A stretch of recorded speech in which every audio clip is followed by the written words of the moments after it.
Hello, everybody. I'm really delighted to be welcoming you all to the Seamus Heaney Centre this evening. My name is Garrett Carr. I work here.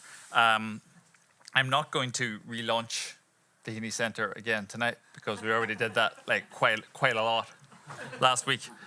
But it's still new though, still very new, and so I do want to thank all the people responsible for helping make this building come into being, because they've done an extraordinary service, I think, to Queens and to Belfast in general. And we hope and plan to make this an important part of the city's cultural fabric here in the years to come. And a place where you can be more than just an audience, but become part of the energy that we generate here. And tonight our energies are focused on Seamus Heaney. I arrived here too late to ever meet Seamus Heaney, but like many of us, I'm sure, his work has always been very important to me over the years. And I can even tell you when it was most important. In one particular phase, when I was working in Honduras, which is in Central America, and I was working for an organization. We were based up in the hills in the hilly region in the middle of the country, and it was very hot in the summer, but it was also kind of weirdly sort of alpine, because it was very elevated, so you had all these pine forests and mountains, and you'd have these enormous forest fires as well that would sweep through every now and then. And sometimes myself and my colleagues, we'd walk about a mile out of our offices to the nearest highway, La Carretera del Muerte, and that's what it's called. Not officially, but and there by the side of the road was a bar. It's just a shack, really.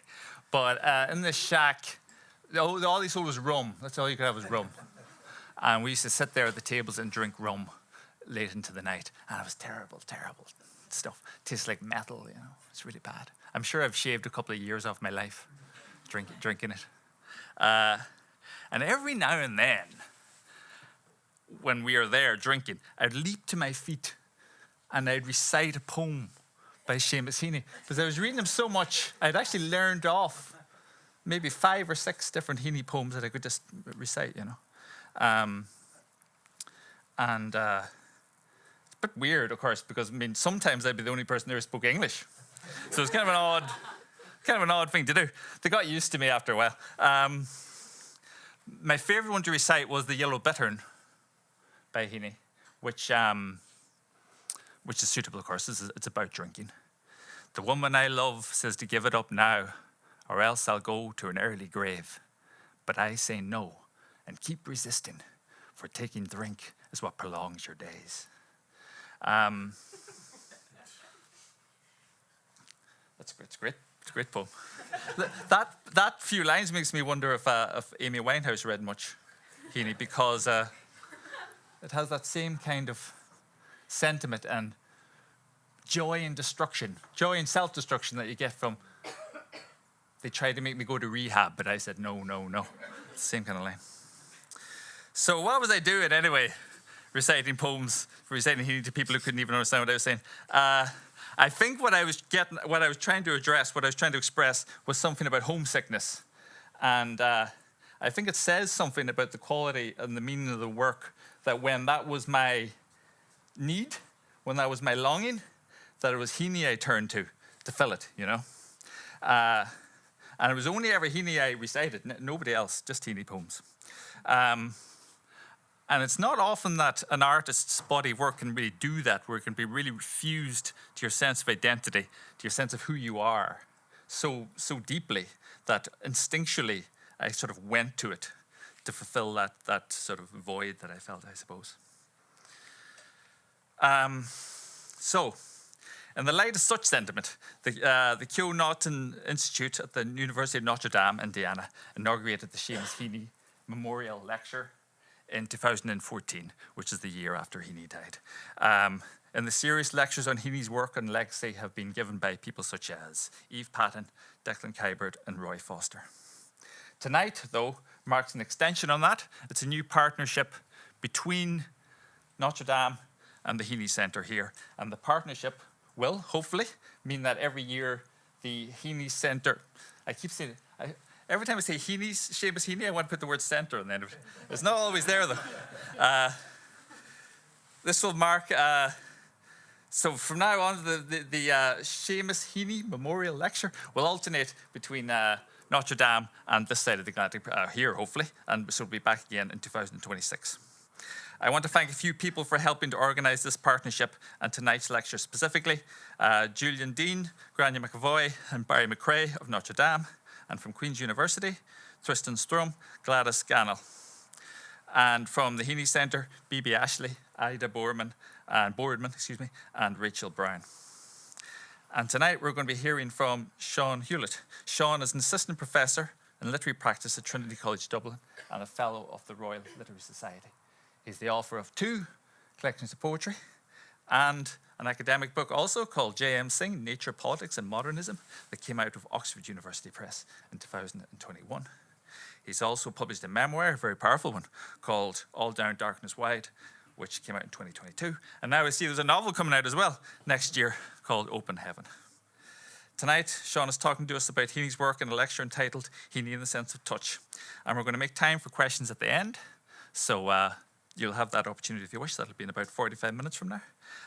But in the meantime, please join me in welcoming Seán Hewitt. Thank you.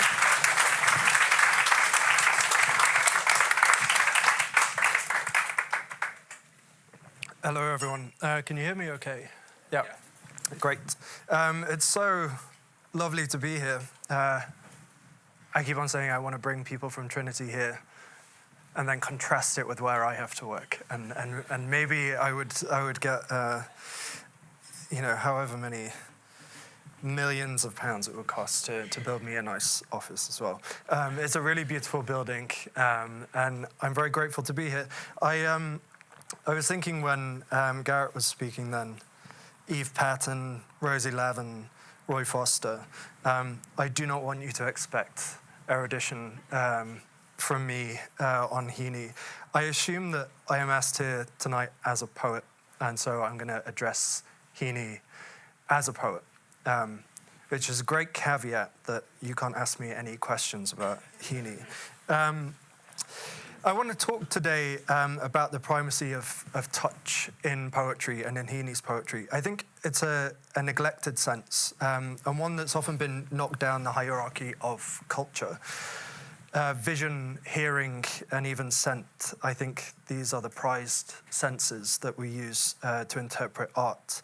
But touch is often attached to the animal, to the bodily, to the base. But what I want to talk about today is that not only is the hierarchy of the senses ridiculous, but I hope to prove that it's quite impossible via Heaney's work. I want to start off with this image. I love this clicker. I hope everyone can see a screen, but I'm going to be reading from the screen as well, so if you can't quite make it out, I will be reading anyway. This is an image from the artist Franz Floris. It's an allegorical work called Touch, and it's from 1561. I found it in a great book by Abby Garrington called Haptic Modernism. You'll notice that the image here comes with a caption, at least you could on a bigger screen, but it's right at the bottom. And the caption is in Latin, but it translates as the sense of touch is spread out over the entire body, and therefore it is also its organ. So rather than being relegated to one organ, as hearing or vision might be, touch is spread over the entire body, the whole body. We are beings of touch, constantly touching and being touched, even if we allow that sensory data to be processed without our always noticing it. I want to begin with a poem not by Seamus Heaney, I apologize, but by the queer American poet Witter Bynner. It's called At the Touch of You. It was published in 1917. I'll read it for you now. At the touch of you, as if you were an archer with your swift hand at the bow, the arrows of delight shot through my body. You were spring, and I the edge of a cliff, and a shining waterfall rushed over me. I think this is perhaps two poems in one, or at least two ways of thinking about the same moment. The poem is one touch and two images, or so we might say. One touch, and then the archer and the bow, and then the edge of the cliff and the waterfall. But even there, right at the beginning of my lecture, I've made what I think is a tonal mistake in speaking about poetry. I said one touch, two images. But I want to question, are these really images, pictures, things for the eye? Or are they not also things for the body, made up of sharpness, sensation, movement, muscle and skin, hands, liquid, tension, and release? Yes, we have the things for the eye. We have the archer, the bow, the arrows, the season of spring, the cliff, the light, the waterfall. But just as the eye sees them, I think the body feels them. Not only the body of the speaker of the poem, but the body of the reader too. It's these sort of haptic sensory crossovers I want to talk about today. And it's in the slippage between image and touch, language and sense that I'd like to discuss Heaney's poetry. I'll start with the caveat that, of course, I can't inhabit your body as you listen to me today. So I'm going to make certain assumptions about what you might feel as I read this lecture. You may feel differently to me. I'll read Binner's poem again for you. At the touch of you, as if you were an archer with your swift hand at the bow, the arrows of delight shot through my body. You were spring, and I the edge of a cliff, and a shining waterfall rushed over me. I said just now that I might make assumptions about what you feel, but that's another word, as with the word image, that I'm going to try and split in two or double here. By feel, I mean emotion, yes, but I also mean sensation. But most particularly, I mean the indivisibility of those two things. In poetry, as in life, I think sensations produce emotions, and emotions produce sensations. We feel poems, I think, as tactile things. We touch things through them. We are touched by them. This idea is at the heart of what I want to speak about, taking Heaney's poems as exemplars of tactility or as somehow haptic devices. My idea is to get to something at the heart of what poetry does, to show something about how Heaney's work is deeply, consciously concerned with touch and, by extension, and I think necessarily, with language. I say this because it's my final point tonight, that touch is central to what language does or is for Heaney. As with other poets, touch or sensation or feeling is a primal thing. The poem is a product of the body. The body is reactive to the poem. Reading and writing poetry for Heaney is not merely a mental, but a physical activity.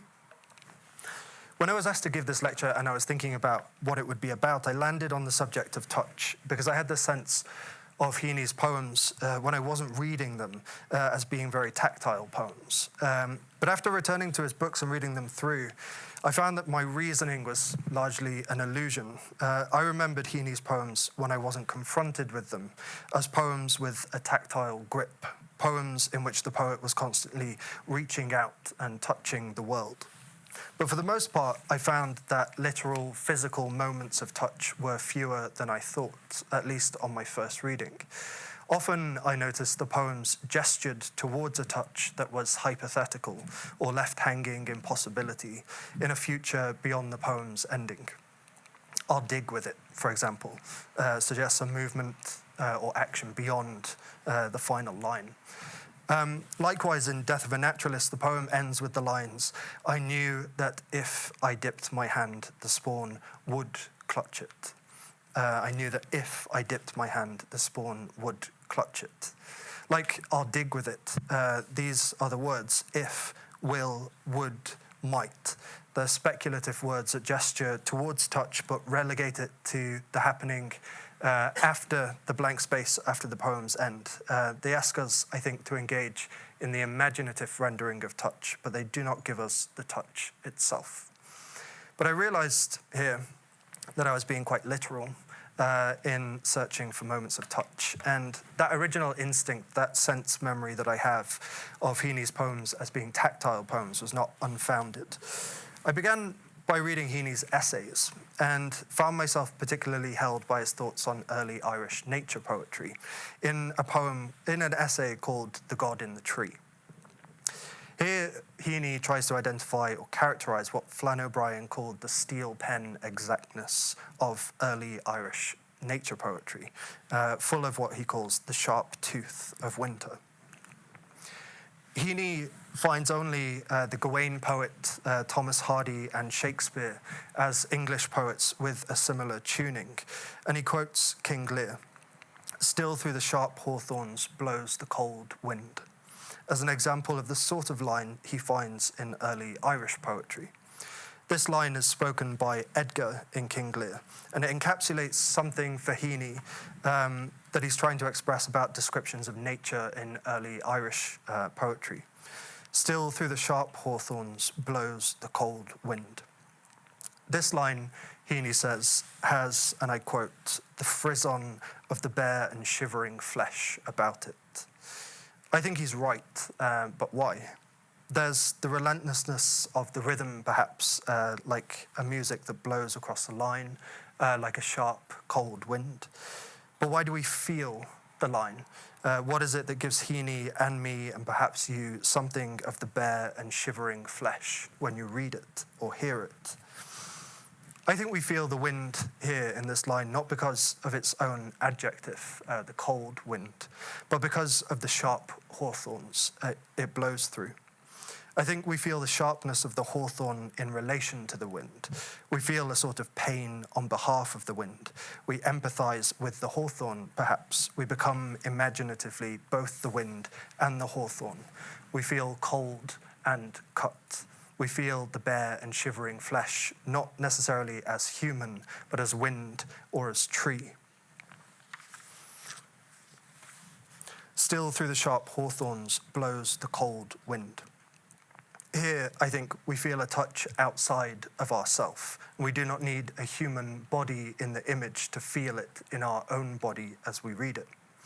There's perhaps one of these things like Witabina's poem, these images that's not predicated on the eye, but on the skin, the touch organ. So it isn't really an image in a pedantic way at all, it's a touch. Still through the sharp hawthorns blows the cold wind.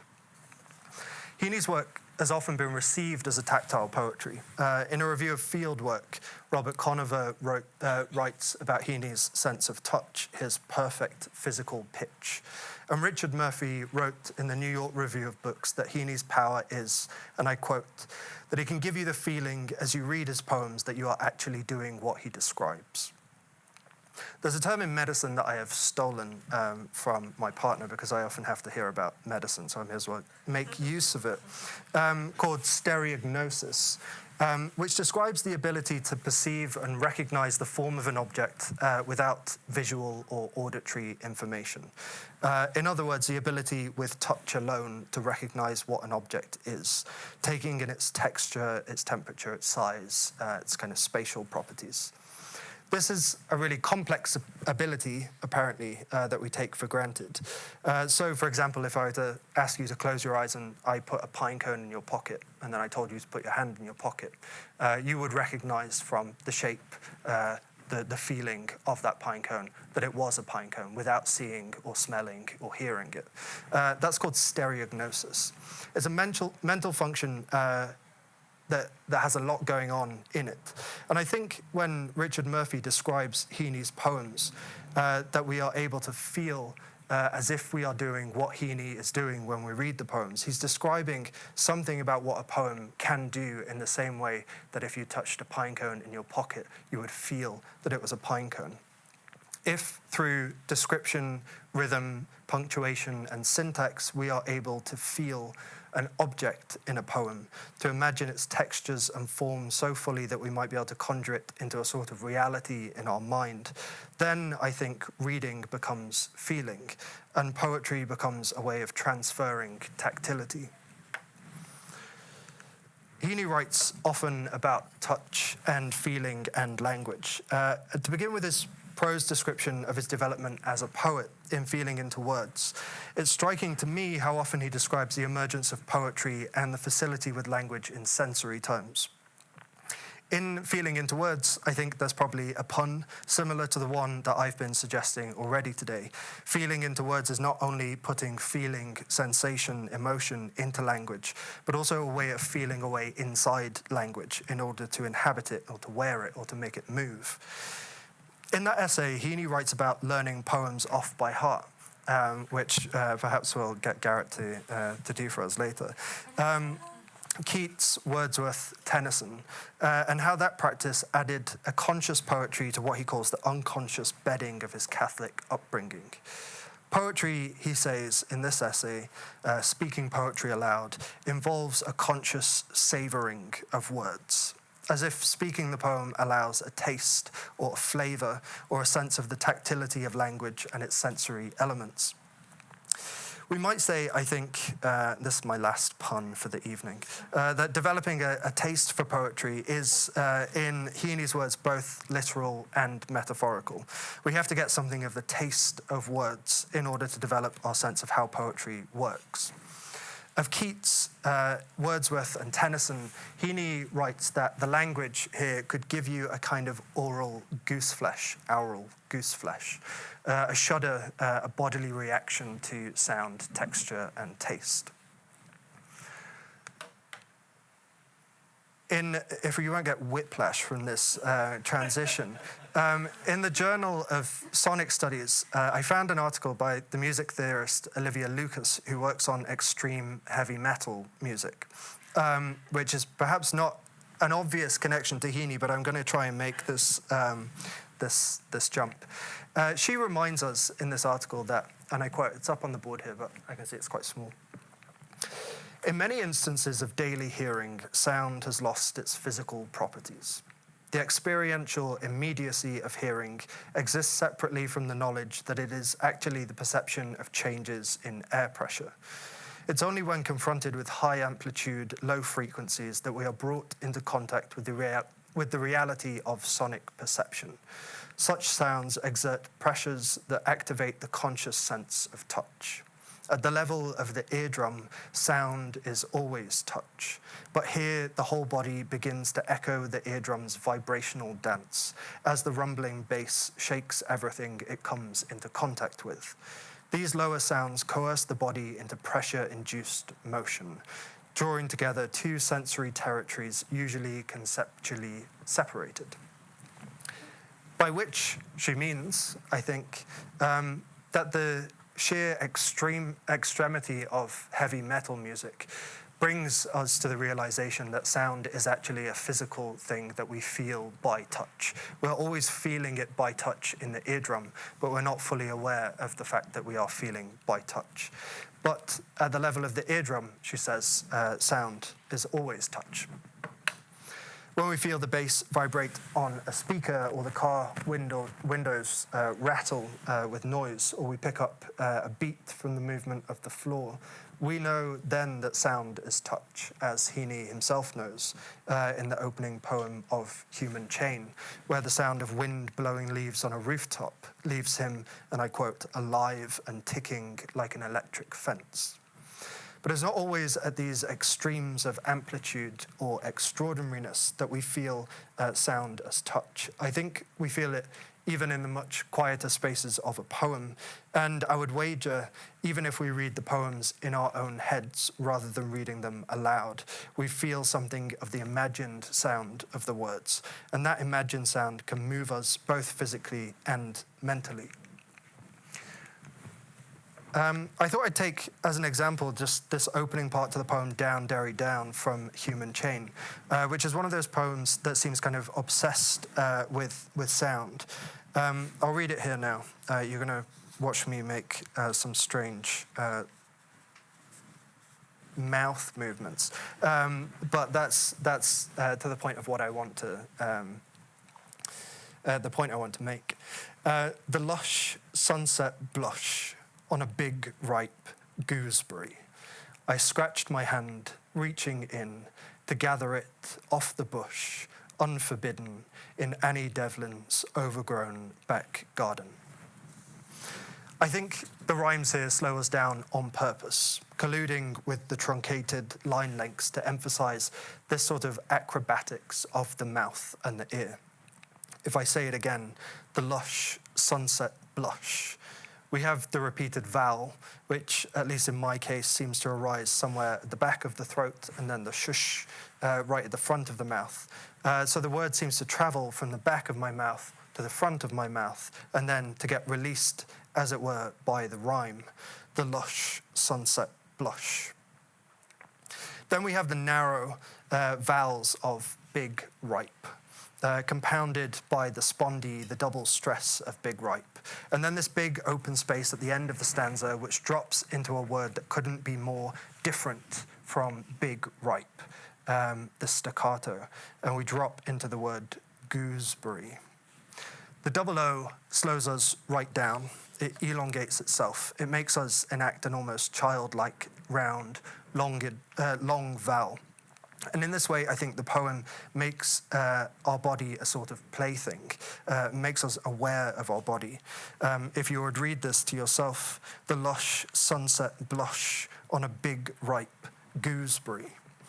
Reading the poem aloud, we become noise-producing machines in a way that reminds me a little bit of Henri Bergson's writing on laughter. Bergson, on laughter, suggests that the attitudes, gestures, and movements of the human body are laughable in the exact proportion as that body reminds us of a mere machine. So his idea is if someone acts very mechanically or kind of some sort of force usurps the human body's agency, as if you tripped on a banana, that would be laughable because we're drawn back to this idea of the body as machine. I'm not suggesting that the sounds this Heaney poem makes us enact are comic, but I am suggesting that we become subjects of the technology of this poem. Our agency, I think, is momentarily overridden by it.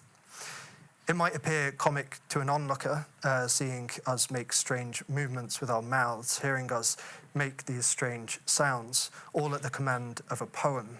But it is also, I think, pleasurable because we enjoy giving ourselves over to the power of an object, just as we might enjoy standing on a trampoline and feeling the ground move under us.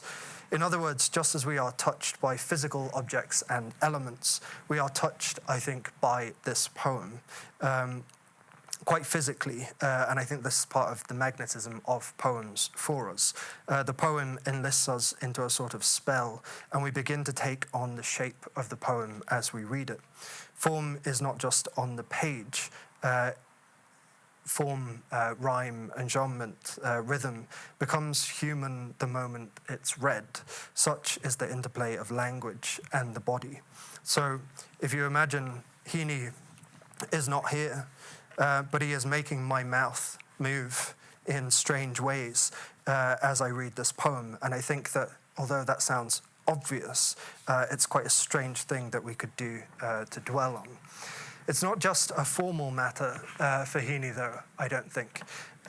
If we return to the idea put forward in Feeling into Words, where Heaney spoke about the savour of poems, the feeling of them in the mouth, we can see that he hits on something that is essential to his poetics in terms of subject matter, too. The idea of tasting language, to feel it in the mouth, the ears, and throughout the body, recurs in Heaney's poems. In his poem Tomb, for example, he describes how the name feels. My mouth holds round the soft blastings, tomb, tomb. The name becomes a sort of unsettling metaphor, the soft blastings, which then unfurls a train of thought. So if you thought me dwelling on the sound of lush sunset blush was indulgent, then you have to accuse Heaney of the same thing, because a lot of his poems really indulge this idea of language as a physical, tactile thing and take a long time to describe how the words that they use sound or feel. Tomb here is dwelt upon in terms of its sound, the push of compressed air released by the plosive T, tomb, being described as a soft blasting. This is something that Dennis O'Driscoll in Stepping Stones identifies as a shift in Heaney's work, the very notion of the phonetic as subject matter. But it's also part of a cohesive ideal of language that recognizes both its aural, to the ear, and cultural properties. Throughout his work, aspects of language are constantly made physical. We have not just tomb, but in Anahorish, the soft gradient of consonant vowel meadow. We also have the iron flash of consonants elsewhere. In Wintering Out, there's a poem called A New Song, which is full of quite erotic textures and tastes. And I'm going to read it to you now, if I can make this move, which I can't for some reason.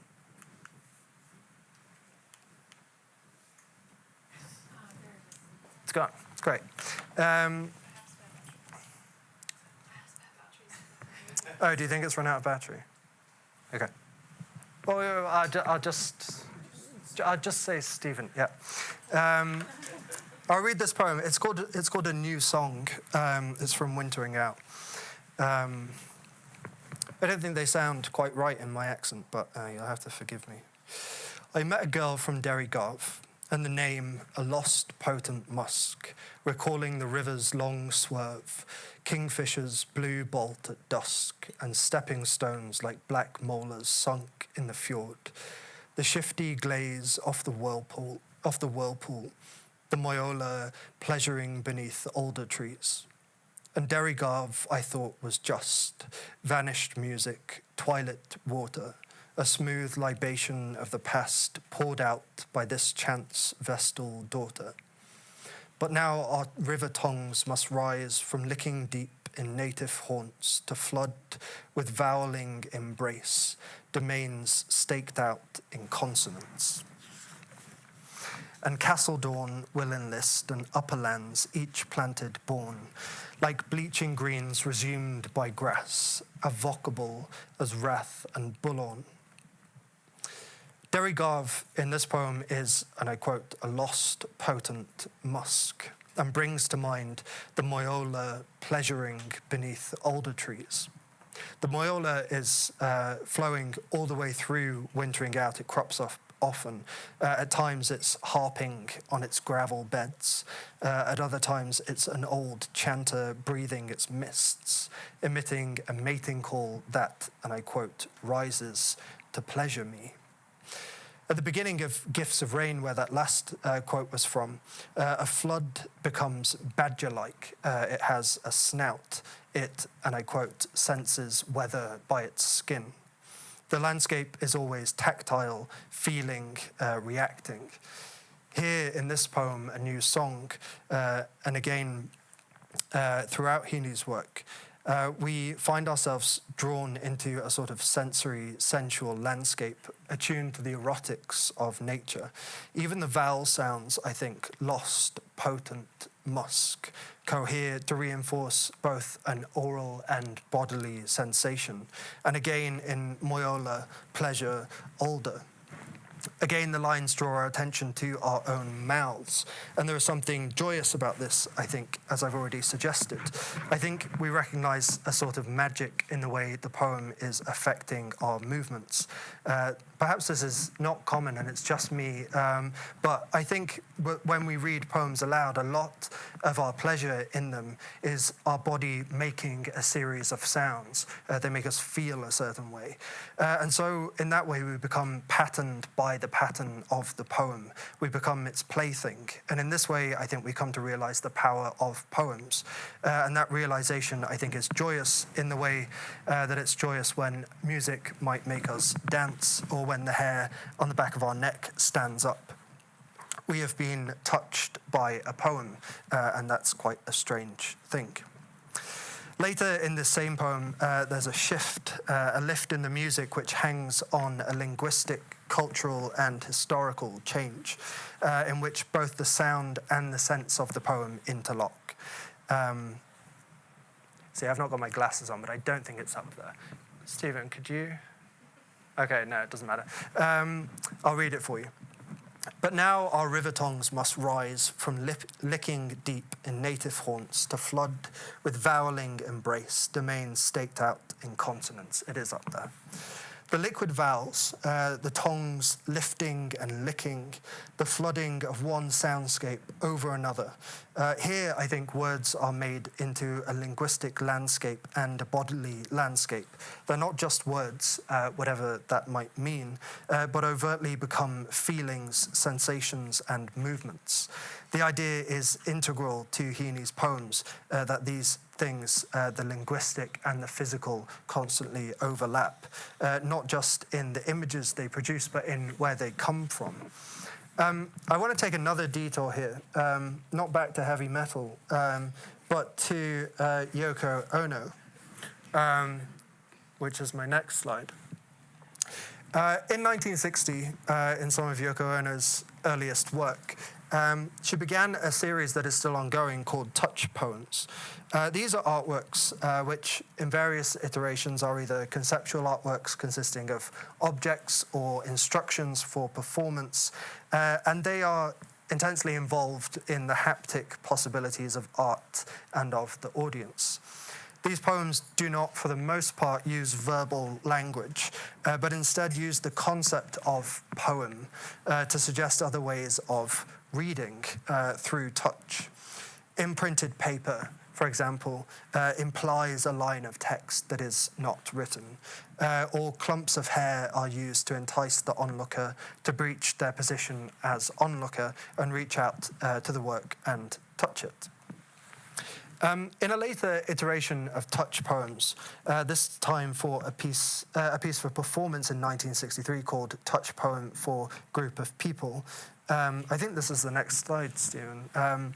The instruction is literally just touch each other. In Grapefruit, which is the name of her artist's book, and which features a series of what she calls event scores, instructions for how you might put on one of these artworks. She writes that usually the lights are put off and the audience touches each other for 10 minutes to sometimes over 2 hours. In Nanzenji Temple in Kyoto, 1964, the audience touched each other from evening till dawn. And in London, people started to whistle the theme tune from Bridge on the River Kwai until they were all singing it.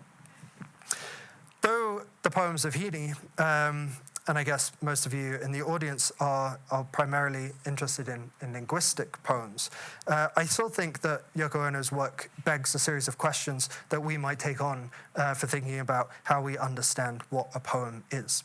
How, for example, do we take poems into our bodies by touch? How might poems, in fact, come into existence by touch?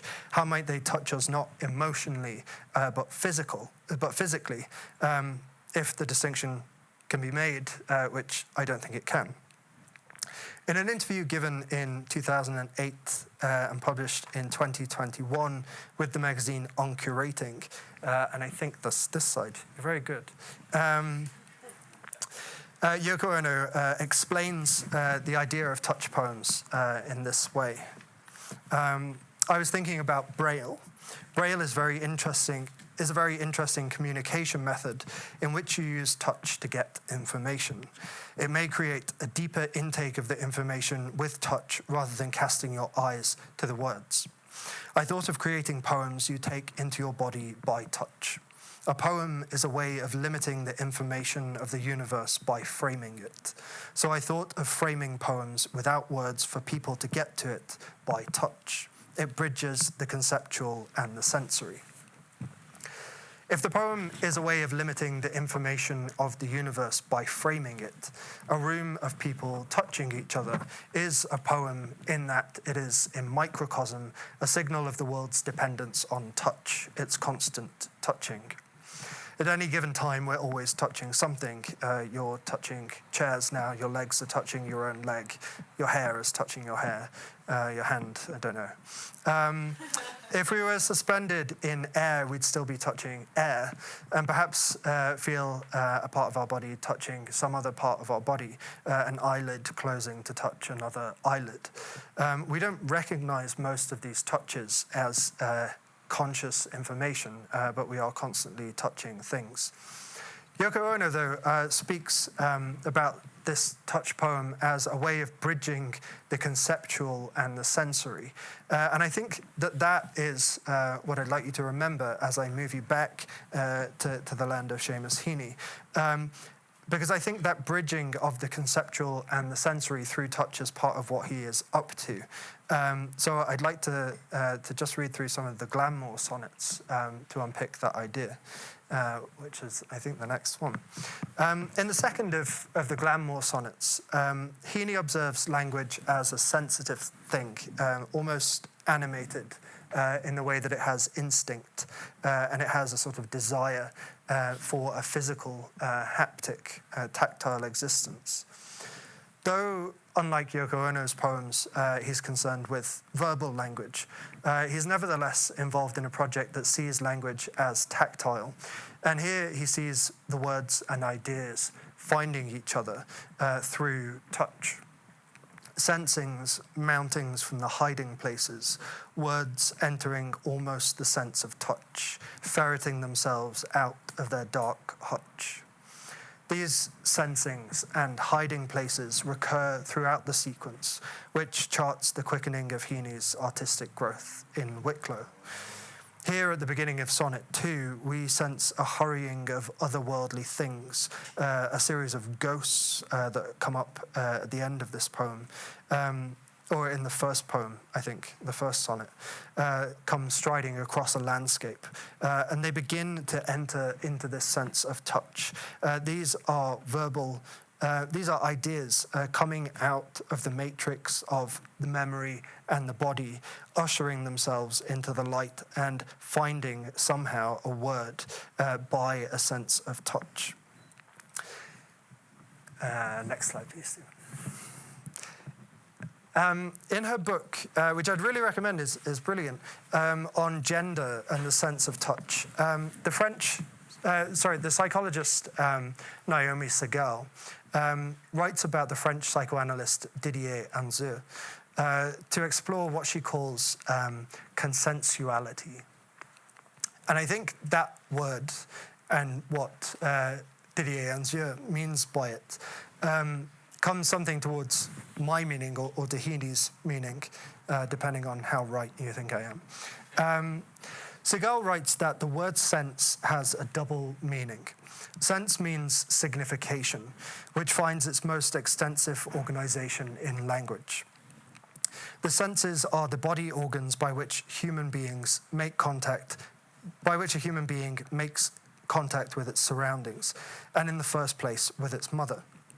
The work by which the infant creates its psychic apparatus, and by which the patient and analyst create interpretation, consists of articulating sense within the senses. So trying to figure out the kind of logical meaning of sense impressions. Words have value and bear meaning through their weight of flesh. The unconscious is not language, it is the body, the intelligence of the body. Heaney articulates the feeling of writing poetry, which I think many of you in this room know is quite an exhausting and not always rewarding feeling, as a way of pulling something out of the body or out of history or out of the memory through the writer and onto the page. Things coming out of their hiding places, their dark hutches, these kind of unseen parts of the mind, which Heaney feels come momentarily alive with pre-verbal things, looking for language, and then, importantly, once that language is acquired, entering, and I quote, almost the sense of touch. I'll take Sonnet 5 now. I'll read it to you. You probably know it already. Soft corrugations in the boar tree's trunk, its green young shoots, its rods like freckled solder. It was our bower as children, a greenish, dank and snapping memory as I get older. An elderberry I have learned to call it. I love its blooms like saucers brimmed with meal, its berries a swart caviar of shot, a buoyant spawn, a light bruised out of purple. Elderberry, it is Shire's dreaming wine. Boar tree is bower tree, where I played touching tongs and felt another's texture quick on mine. So, etymologist of roots and graftings, I fall back to my treehouse and would crouch where small buds shoot and flourish in the hush. Though we don't have a direct reference to the hand or the skin in this poem, we nevertheless begin, I think, with touch. Soft corrugations in the boar tree's trunk, its green young shoots, its rods like freckled solder. The boar tree or elderberry has soft corrugations in its trunk. To say that, you'd have to have first touched the elderberry, though here the physical act of touching is excised and we only see its results.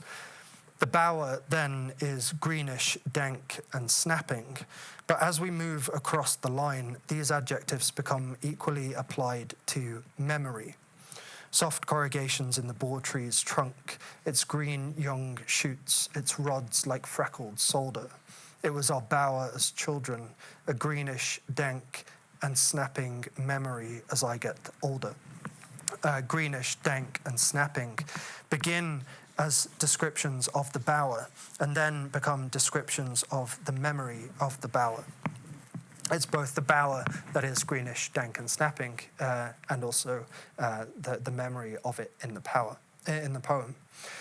So the physical bower of the tree is, over the line, converted into a non-physical place in the mind. There's a dual movement here, so the physical becomes mental, and then the mental becomes physical, both interlocked so closely in the grammar of the lines that there's no way to separate them. It was our bower as children, a greenish, dank and snapping memory as I get older. There's also, I think, the relic of touch in the description of the tree itself, its blooms and its berries, facilitated by what I think, because I'm terrible at grammar, is the past perfect tense. But if I'm wrong, then you can correct me, of course. I love its blooms like saucers brimmed with meal, its berries a swart caviar of shot, a buoyant spawn, a light bruised out of purple. The blooms of the plant are like saucers brimmed with meal, and then the berries are a light bruised out of purple. There's a sort of invisible hand, the hand of time here, or the tension of the plant, doing this bruising and brimming. Heaney is animating this tree, and he makes its body act. He gives it intention, power, force, deliberateness. I love its blooms like saucers brimmed with meal, its berries a swart caviar of shot, a buoyant spawn, a light bruised out of purple. I think this is a tense that Heaney uses quite often, and is perhaps the trick here of this sense of the natural world having been touched at some point throughout, perhaps before the poet arrives. The memory is a sort of physical place, a cocooning body, just as the elderberry tree is. It's almost alien. It is, and I quote, buoyant, spawning, bruising. And it's also, importantly for Heaney, attached to a linguistic sign, bower, boar, elderberry, in a way that just the one word can't accommodate. The link with bower then becomes consonant with this kind of core memory at the end of the poem of practicing French kissing in the hidden place of the tree. Boar tree is bower tree, where I played touching tongs and felt another's texture quick on mine. The speaker touches tongs with another unnamed, unspecified person, creating both an erotic and a linguistic frisson. Two languages and two bodies touch erotically, elderberry boar tree and these two people touching tongs. And again, the physical and non-physical become indistinguishable in the poem. The texture of the tongue is both the feeling of being touched by another person and also the feeling of a new, living or quick language. The tree, in this way, becomes language full of etymologies, to the point that Heaney ends the poem by bedding down in it, in these etymologists. He becomes etymologists of roots and graftings. But to think more literally about touch in Heaney's poems does bring me back to that kind of original sense I have of reaching out, of people being touched in the poems. Heaney, I think, becomes more of a tactile poet in that physical sense as he goes through his career. Helen Vendler notices it beginning in Wintering Out in a poem called The Other Side, which I think is on the next slide, where Heaney's tracing neighbourly relations across cultural divide.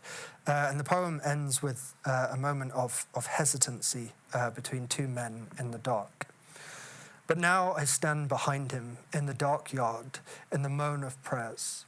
He puts a hand in my pocket or taps a little tune with the blackthorn shyly, as if he were party to love-making or a stranger's weeping.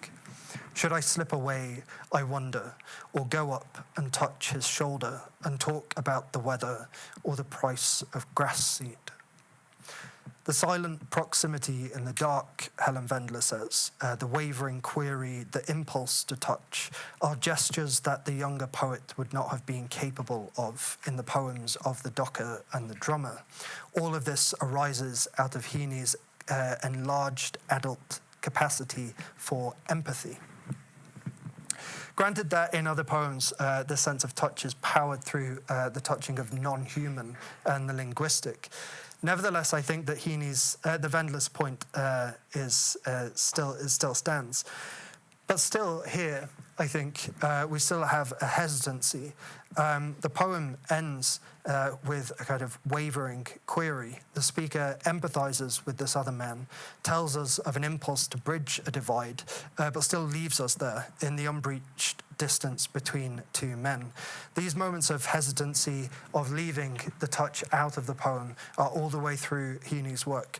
But they become less and less, and as we get to Human Chain, as the title might suggest, there's more plenteous instances of human touch.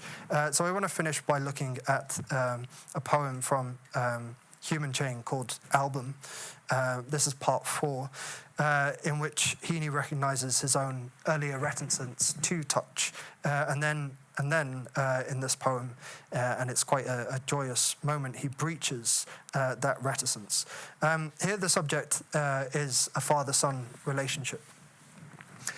Were I to have embraced him anywhere, it would have been on the riverbank that summer before college, him in his prime, me at the time not thinking how he must keep coming with me because I'd soon be leaving. That should have been the first, but it didn't happen. The second did at New Ferry one night when he was very drunk and needed help to do up trouser buttons. And the third was on the landing during his last week, helping him to the bathroom, my right arm taking the webby weight of his underarm. We might in some ways be taken aback by the reticence here between two men, this reticence to touch. But there is a release, I think, in this poem, and quite a moving one, particularly in the daringness of the locations of the touch, the trouser buttons, the webby underarm. This is a poet who has moved beyond Helen Vendler's idea of a wavering query or the impulse to touch, and has instead begun to touch more freely.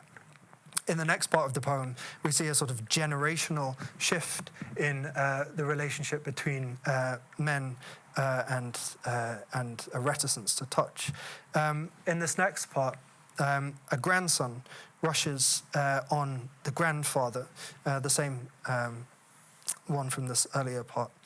It rushes in with a snatch raid on his neck, proving him thus vulnerable to delight. The grandson rushes in, grabs his granddad, and the granddad is proved vulnerable to delight. And it's that vulnerability to delight which touch engenders in these later poems, but also here in the reading of poems, an embrace, as Heaney writes here, in Elysium swims up into my very arms.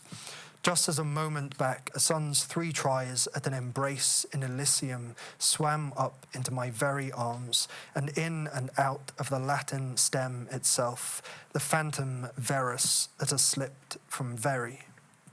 Here we return again to that sense of etymologies, the phantom sense of words reaching for touch.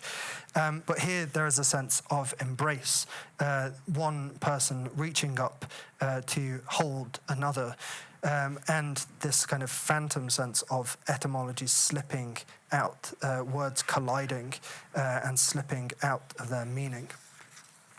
I think I've probably spoken enough now. There's one last slide, Stephen. But I just wanted to bring you back to this image that I began the lecture with today. It's from 1561. It's called Touch. And I want to end just by suggesting that we might, as both readers and I know in many cases in this room, writers of poetry, modify its caption. Floris has the sense of touch is spread out over the entire body, and therefore it is also its organ. But I think we might say the sense of touch is spread out over the entire poem, and therefore it is also its organ. Thank you.